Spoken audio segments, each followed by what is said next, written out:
You. Can you hear me at the back? Very nice. So I introduce myself. I'm Punit. I'm from Infosys Infrastructure and Green Initiatives team. We are the team that is responsible for design and construction management of all Infosys buildings and campuses across the world. Within the team, I head the smart building portfolio, the operations portfolio, and retrofits portfolio. And I've been with the team for over 9 years now. So today I'm going to talk about, our strategy of managing such a large-scale operation through technology, through automation, and I've in fact put it together in form of a 5-point strategy, keeping it at a very high level. But I believe that it is something that is very significant for most of us, something that we have learned over a period of 9 years with a lot of effort, a lot of hard work, and that's the strategy that I'm going to talk about today. So before I deep dive into the strategy, I just want to share with you what has been our guiding force, what is it that has kept us motivated for so long, and what is it that will further keep us motivated going forward, is the goals that we set for ourselves way back in 2008, 2009, where we said that we as an organization want to get recognized as provider of most productive workspaces in the world. And the aspect of productive is not just about resource productivity, it is also about the productivity of the people who work within our buildings and campuses. And that is something that I'm not going to talk about today. It's not very relevant as such, but for today. But I'm going to talk about the resource productivity, which is the energy efficiency, etc. This apart, we took a goal that we want to become a carbon neutral company about 10 years from then, which is 2020. Now, for us to, just to give you some sense, less than 15 companies in the world are carbon neutral. And we want to be among those very few companies very soon. And so what I mean by carbon neutral is that we will add nothing to the, no negative footprint to the environment on account of we conducting our business. Now, substantial portion of our carbon footprint in our operation is attributed to electricity that we consume. And that's where we said that if we have to reduce our carbon footprint, the first logical thing to do is to first reduce our need for energy or electricity. And so we broke down our overall carbon footprint a goal into 2 sub-goals, where we said that first we will reduce our energy by 50% on a per employee basis, which means whatever energy we were consuming back then, we will cut it down by half.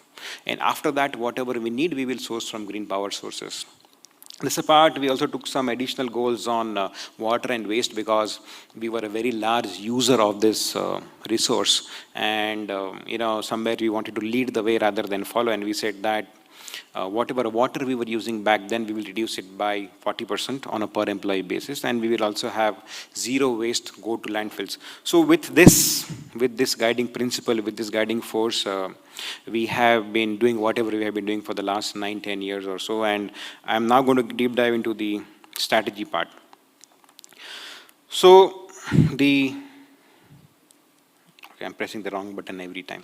So the first part of the strategy, and you will ask me that why are we talking about design here? We are all facilities people, we are all operations people, and that's where I just want to make a mention that for us to be able to automate, to be able to run a facility in the right way throughout its lifetime, it's very important that we even change the way we look at design.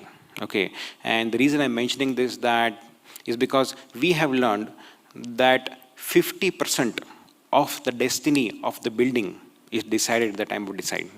Okay, how it is going to work for the rest of its life, which could be anywhere from 50 to 75 years or even 100 years in some cases, is something that you decide at the time of design. Well, other 50 is still in our control, so I'll talk about it later, but let me talk about the first 50. So whenever you have an opportunity to contribute to design, please give it extreme importance. And I'm not just talking about design, but I'm talking about an integrated and goal-oriented approach. So what I mean by goal-oriented is very straightforward, that have a goal. So for example, today when we design our buildings, we say that our building has to have an energy performance index of not more than 75 kilowatt hour per meter square per year. Okay. Likewise, when the lighting goal that we take is at least 70% of our office space has to be 90% of our office space has to be daylit without glare. So the goal is the first thing. We set very clear goals that there is something that expectation we have on energy, some expectation on lighting, some expectation on water, and likewise. Now, these goals are aggressive, they are not easy, okay? But again, an integrated design approach where, you actually bring multidisciplinary teams together and give them a common goal. That's where you leverage on each other's expertise. Mr. Shekhar mentioned that, traditionally we have been used to operating in silos, okay? So, for example, if you want to achieve a 90% daylighting goal, the lighting engineer cannot do it. Even the architect has to contribute, and a substantial portion actually is attributed to how the architect designs the facade or the exterior of the building. So you take a goal, put a multidisciplinary team, and that's where you take a more integrated design approach. For example, in case of lighting, you have the architect, the facade specialist, the lighting specialist. Also, somebody is going to design your shading is going to play a very important role. So this has worked for us. This is the first point, strategy that I feel one should practice if you want to manage a very large scale, and even any scale for that matter, operation in a very effective way throughout the lifetime. Okay. The second, and again a very important step that actually gets missed, gets less importance. It doesn't get missed, but it gets less importance, is to spend enough time in installation and commissioning. Okay, I am assuming most of you are familiar with commissioning, but what we do during commissioning is that we verify that not only every equipment, but the entire system is meeting the design intent. Okay, and many times it so happens that you need 2 months, 3 months just to commission a building, and you go to the management, they will tell you, this is too long a time. The building is ready, why can't you just go and occupy? But this is a very important step. Okay, and it is a make or break step for the operations team. So if I were the operations head for a building, I will not accept to operate the building unless I have a commissioning report that shows me that everything is meeting the design intent in the operation stage. Okay, because one is your design, fine, design is on paper, design is executed, but when you run the system, when you run the equipments, are you getting the parameters that you intended to? So again, a very important step. The third strategy, and probably the most important strategy, and that's where I think we all have gathered here, is the strategy of automation. Okay, as I was talking during my panel discussion, automation has completely changed things for us. We are much more productive, much more efficient, much more cost efficient, and more than anything else, our operation is state of the art. Okay, I will just give you a simple example that even today, when I walk into a building that is 10-year-old and managed through data and automation, I don't feel that it's an old building. It still feels brand new. Okay, and that's the power of automation. That's the power of operating and managing, buildings through data. So we started our automation journey way back in 2009. That's when we first automated our first ever building, and it's been a long journey. It's been a journey where we have actually come up with our own 9 versions of what automation in a building should look like. We are the 9th version right now of our own standards. We have our own standards for automation. So what you do in automation is you actually make the entire building operate as one unit, one subsystem, and in our case, the entire building, everything is scheduled, everything works in autopilot. You only have to manage by abnormal. Okay, you only have to intervene when something goes wrong, and that is also fairly well captured in terms of alarms and alerts and things like that. Just to give you some sense on on what automation means to us, we have close to 28,000 assets, building assets connected across our campuses. Out of 28,000, about 18,000 are sensors. Okay, various types of sensors. We have indoor air quality sensors, outdoor air quality sensors. We also monitor outdoor air quality, in our campuses, because outdoor has an influence on indoor. CO2 sensors. We have temperature, humidity, air pressure, water pressure, flow meters, water flow meters. We have smart water metering, and any sensor that makes logical sense to be put in a building, we have that. In fact, we are now experimenting with a sensor that is going to measure the insulation effectiveness of our wall. Okay, there's a U value. Okay, there are U-value sensors. You get them in the market. We also are learning. But our point is that everything should be measured and monitored. It is only then that you can maintain it as good as new. And that's where, our commitment to our top management is everything will work as good as new as long as you allow me to do automation. Okay, as long as you allow me to put sensors, and it's been working. So that's the third strategy is automation, and I've used the word upgrading, and I'll tell you why. Okay, this is to give you an example of how we automate chiller plants. So all the gray dots or gray circles are sensors. Okay, again, from experience, we have learned that it is not so complicated to automate buildings. Okay, in fact, today for us it's a child's play because we have done close to 25 million square feet. We have in-house team that does it for us. We have so many partners. Some of them are present here who do it for us on a regular basis. So very helpful. Okay. Fourth, again, the point is that what if I was not present when the building was designed? I am the owner today, or I am the facility manager today, and what if, unfortunately, I was not present when the building was commissioned? Unfortunately, I was not present when the building, this happened. But remember, there is nothing, absolutely nothing in the building that you cannot change.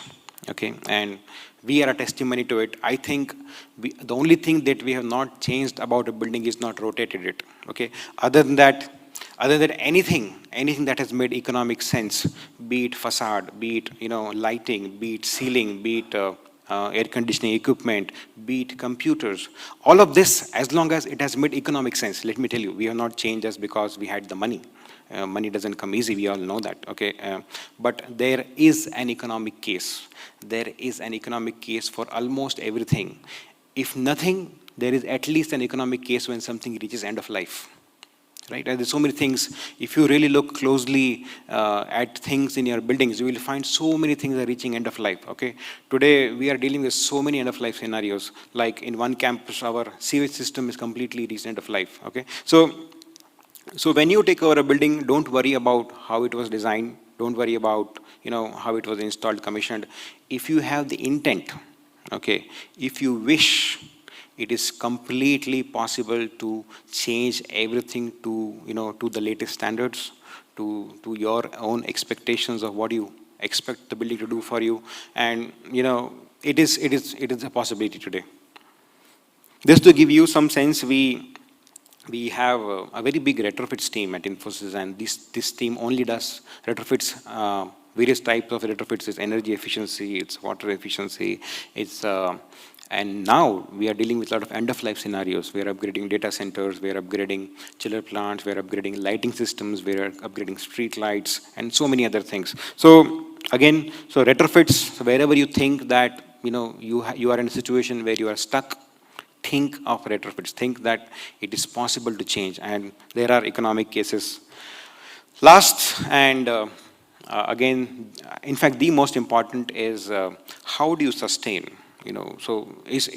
How do you sustain performance? It is through automation. It is through automation, and that's where when we talk about our operational excellence or operational control, it is completely performance based.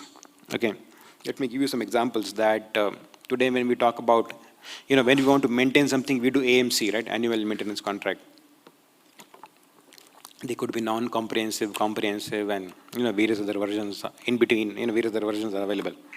But most of the contracts are functional based, or functionality based. For example, if I have air conditioning in this room, I should get air conditioning. That is the only expectation. But do we ask a question that I should get air conditioning at this cost? Are we putting the performance aspect into your annual maintenance contract? Very important. Okay, so we'll go back and look at we are trying to change a lot of AMCs that we do. We are saying that okay, I will allow you to maintain my UPS subject to you maintain the efficiency more than 96% all the time. I will pay you 5% extra, because I'm saving 25% if the UPS efficiency is more than 96%. So there are economic opportunities. And all of this is economic case. Okay. The interesting thing is that when we started, because we wanted to become a carbon neutral, sustainability. But the fact is, we realized very soon that it is all economic. It's all economics. It's all making economic sense. And so we have this command center, okay, not just one, but at few campuses at Infosys now, and uh, we sustain our performance through automation, through the command center. So we look at aspects of thermal comfort, we look at air quality, we look at energy and water use. Again, smart water metering is something that we probably have one of the largest deployment. We have close to 1,200 smart water meters across our campuses. We look at critical assets like UPS system, data centers, very, very critical for us. We also have a big renewable energy portfolio. We have close to 50 megawatt of installed solar PV, that we own, of our own. And then we look at, we are also upgrading some of the safety and security aspects, digitizing or automating a lot of safety and security as well. Overall, we have some 30 million square feet of office buildings. Okay, out of that office buildings, about 25 million is already automated, or it's smart building. We are still left with 5 million, and we are very much hopeful that by end of 2019, which is this year, 100% of the Infosys will actually operate like this. And I'm talking about legacy buildings which we are retrofitting. Okay, so what this has resulted into. So I told you in the beginning that we took a goal that we'll reduce our per employee energy consumption by 50%. We have actually achieved 53% in about 9 years of time frame. And we think that we will actually, we can go up to 65%. Okay, it is a possibility today, because the reason we are able to see this, because we have a lot of experience in building new infrastructure. We are building a new building every 6 months probably. Okay, and likewise we are inaugurating or operating or starting a new building every 6 months. So it gives a lot of visibility into what are the possibilities of today. And as I said, everything can be retrofitted. And there is an economic case. One has to just look a little deep with help of some domain expertise. Likewise, I spoke about smart water metering.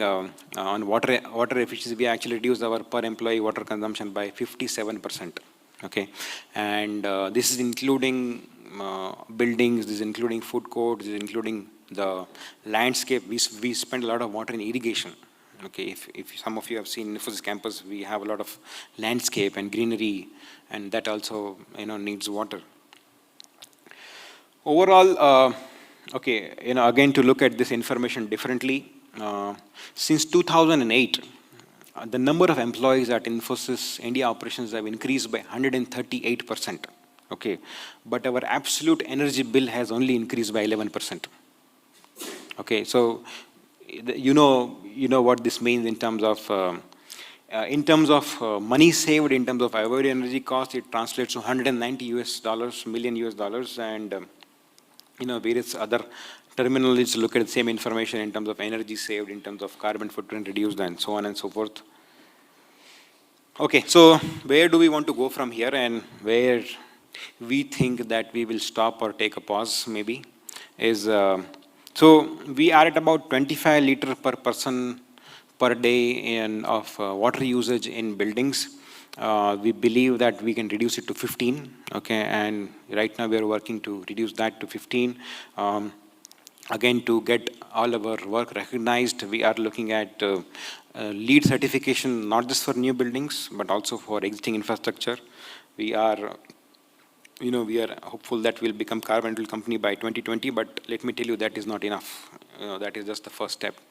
We have to sustain the performance year over year. You can achieve carbon neutrality 1 year, and very easily you can lose it the next year, because this is something that is accounted every year. It's not that we achieve for once and we are done with it. We have to establish it with data and with information, to third-party agencies every year, for us to be globally recognized as a carbon neutral company. On energy, we are at 139 units of electricity per employee that's a mistake, per month. We think from 139 we can actually reduce it to 100. We're working on data centers to reduce the PUE to 125. And okay, so why all this effort? Why to apart from the fact that it is helping the environment, it is making economic sense. Somewhere we feel that we should be in a position as a country to be able to make net zero buildings. Okay, and we all know that the limitation of net zero buildings is that you have limited roof space. So to make a building with 1 floor net zero is not very difficult, but to make a 10-floor building net zero is very, very challenging because you have a limited roof space. So we are working to squeeze every kilowatt out of the building, that someday what the solar system can generate versus what you consume actually matches, and net zero will actually become reality for a country like us, where we actually will only have tall buildings going forward. So that's very quickly our story on automation, on how automation has added value, and our 5-point strategy of how one can actually adopt automation and benefit from it going forward. Some aspects beyond this that I just want to highlight, and because I heard about them during the rest of the discussion, is what is the cost? Most people are asking, what is the cost? Okay. You will be surprised to know that the cost is not more than 3% of the cost of the building. Okay. And I think that is an extremely, extremely affordable cost. Okay. For something that is going to help you maintain your building for the rest of its life, 3% extra is nothing. Now, 3% extra, if you look at it from doing nothing at all, but most people do something because most people know that automation is the need of the hour. So most of us are actually already spending 2%. Okay, it's just the question of 1% extra investment so that you can buy the right things and put the right tools. The other thing that we realized that nothing comes cheap, and we learned it the hard way. When we started buying sensors initially, way back in 2011, 12, I remember, because I was personally doing that. There is always a tendency to buy cheaper sensor, everything that is cheaper. But let me tell you that one has to be very, very careful with sensors. Okay, you will get a temperature sensor that will cost you 200 rupees and 2,000 rupees. Okay, please check. Okay, please make sure that the sensor that you are buying confirms is well calibrated, has a long-term calibration certification to it, it conforms to various standards, because the moment you put a wrong sensor or a cheaper sensor or whatever, okay, and you start gathering wrong information and then you also analyze it, you know what is going to happen, right? Okay, for example, in our buildings, in a 3 lakh square feet building, we put 400 sensors and we collect 1,500 data points every 10 seconds.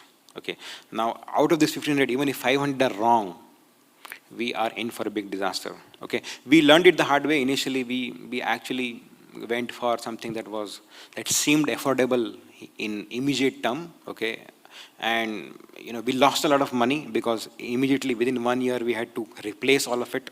Okay, today we buy sensors that come to us with 5-year calibration warranty. I'm not talking about manufacturing or a manufacturer warranty or product defect. And that's a big deal, okay, for somebody like us who has to maintain 18 to 20,000 sensors.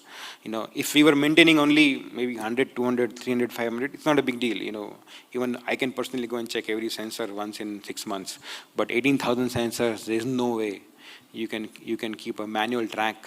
Okay. Also, there are some interesting technologies available today, some software again, that helps you verify whether a sensor is accurate or not, by tracking it, over a period of time after office hours. Like, for example, when you switch off a system, the pressure sensor should go to 0. It should show 0 reading, right? But you will see some sensor will show 6 Pascal, 8 Pascal. That means the zero calibration has gone out of whack. So, there are so many things available. It is just up to one's wish and will that how much you want to venture into it. But I would encourage that if you have 10 facilities, at least do one. Okay, I can assure you that it will motivate you to strongly look at the balance 9-2. So with that, I'll close. Thank you very much.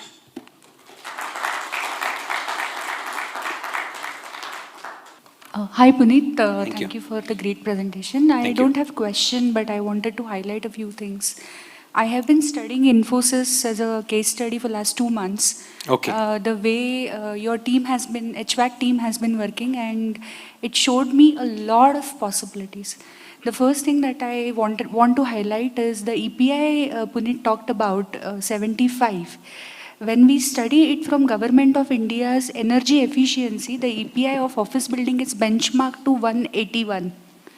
And against that, if Infosys, I could also see a paper by Mr. Guru Prakash, Yes. which has been published, which says that it was then 81. I guess now you're maintaining it to 75. It is very, very impressive work that the HVAC team has been doing, which shows that this could be done with the right measurement he mentioned. Measurement is possible only when you have a connected building. Yeah. Thank you for bringing up this point. Thank you. Thank you, Sak. Any other questions? Target goal was Yes.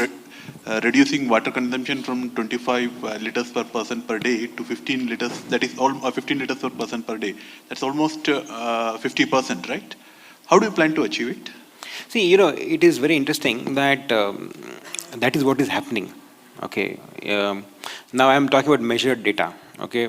We have designed the building for 25. Okay.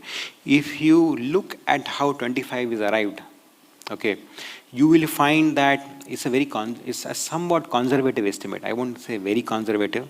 For example, it expects that certain person is going to use certain area and certain number of times. Okay, and all the design parameters are on kind of an extreme. Okay, now we have seen that actually people don't use so much water.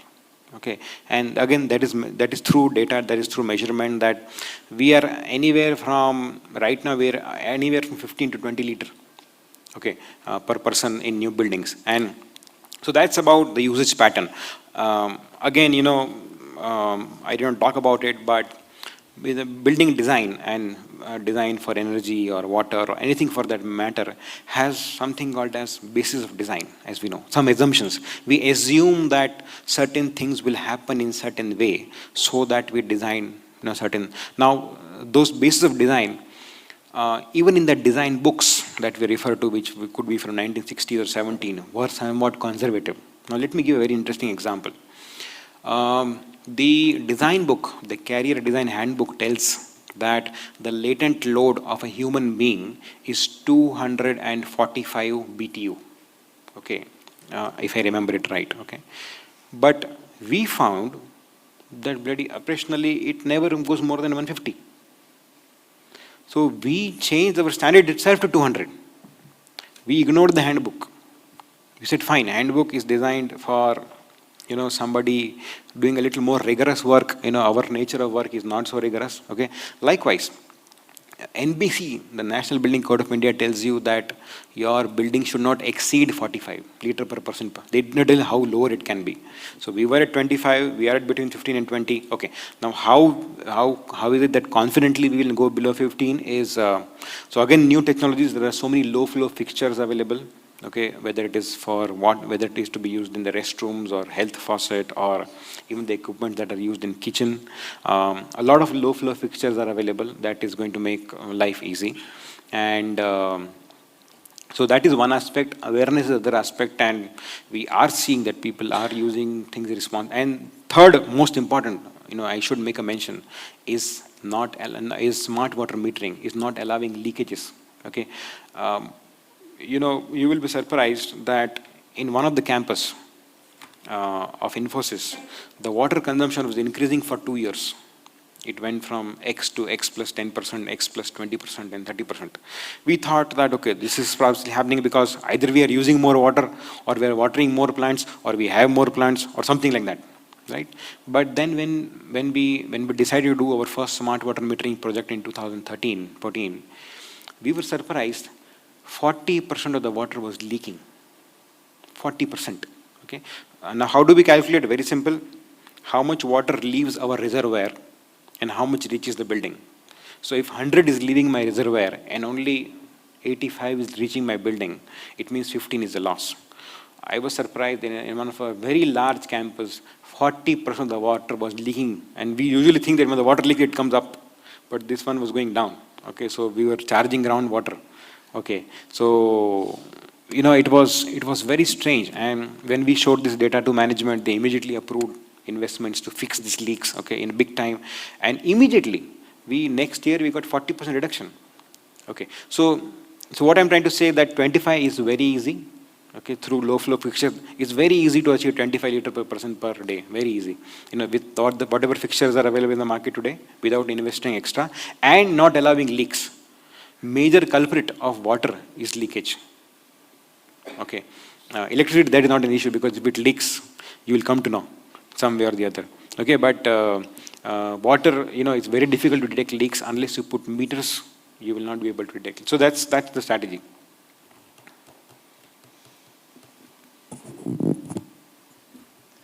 Excellent work, Punit. Thanks. Thank you. Sharing the knowledge. Of course, we are learning quite a bit. I'm from Accenture, by the way, and we are collaborating, and we are learning quite a bit of initiatives that you have implemented already, especially the smart metering and the emphasis that you gave on measuring. What get measured get managed, right? So, a quick thing. While we don't have the luxury of building our own campuses, because we go to a lot of landlords. And take a lot of commercial spaces from them, and we've been instrumental in talking to them and getting there onto our side to implement something like a green leases. So this is like future-proofing our measurements. I mean our performances through benchmarking the performance the way that you showed. So thanks to some of the landlords that I hear, being Prestige or Embassy, RMZ also. So we've been doing that, pretty much. One quick thing about, we benchmark our use not per capita, the EPI, per square meter, so that our design as well as the operation is, tracked that way. So, what's your average annual per EPI, the performance, the kilowatt hours per meter square? Average is about 100. Okay. Yeah, so this is including, old buildings and the new infrastructure. And wonderful, wonderful. So we are putting ourselves a target to reduce that average EPI, what we were here and then what we would want to reach the next 5 years. Sure. So not on per capita, but water, yes, per capita, but electricity per square meter. Yes, understand. Okay. Thank you very much. We're learning quite a bit from you. Thank you.